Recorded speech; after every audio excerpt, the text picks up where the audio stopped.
அஸ்ஸலாமு அலைக்கும். இன்னைக்கு ஒரு மினி விளாக் பார்ப்போமா? Friday mini vlog. ஸோ காலையில எந்திரிச்சுட்டு குளிச்சுட்டு அதுக்கப்புறம் தொழுக ஆரம்பிச்சாச்சு. தொழுது முடிச்சோடனே அம்மா சாப்பாடு வைக்க ஆரம்பிச்சுட்டாங்க. அப்போ அஃபான்ட்ட வந்துட்டு கிளாஸ்ல இந்த கத்திரிக்காய் பச்சடி வச்சு கொடுத்துருந்தாங்க. அவன் மேலேருந்து அப்படியே கீழே போட்டு உடச்சிட்டான். அது வெள்ளிக்கிழமை அதுமா கிளாஸை உடச்சிட்டு அப்படின்னு சொல்லி அதுக்கு திட்டு வாங்கிட்டு அதுக்கப்புறம் நல்லா டேஸ்டியான பிரியாணி செஞ்சுருந்தாங்க. கத்திரிக்காய் பச்சடி மீதம் இருந்தது. அதுக்கப்புறம் சிக்கன் 65 செஞ்சுருந்தாங்க. இதெல்லாம் வச்சு சாப்பிட்டோம் மத்தியானம். ஸோ இப்போலாம் வந்துட்டு எங்கள் அம்மாவுக்கு முன்னாடி பிரியாணி அவ்வளோவா செய்ய தெரியாது. இப்போ வந்துட்டு நாகூர் ஒரு சேனல் ஒன்று யூடியூப் சேனல் பார்த்து சூப்பராக டேஸ்ட்டாக வந்துட்டு செய்ய கற்றுக்கிட்டாங்க.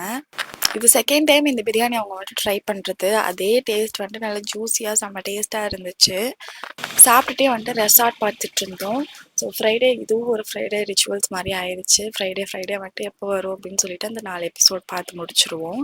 ஈவினிங் போல் அஃபான் நொங்கு விட்டுட்டு வந்திருந்தான். ஸோ அன்னைக்கு எனக்கு லாங் வீடியோ அப்லோட் பண்ண வேண்டிய டியூ இருந்துச்சு. ஸோ அப்லோட் பண்ணியிருந்தேன். பார்க்காதவங்க கண்டிப்பாக செக் பண்ணி பாருங்கள். இன்ட்ரெஸ்டிங்காக இருக்கும் நம்புகிறேன். ஸோ இந்த விலாக் உங்களுக்கு பிடிச்சிருக்கும் நம்புகிறேன். இது மாதிரி நிறைய விலாக்ஸ் பார்க்குறதுக்கு சேனலை ஃபாலோ அண்ட் சப்ஸ்கிரைப் பண்ணிக்கோங்க.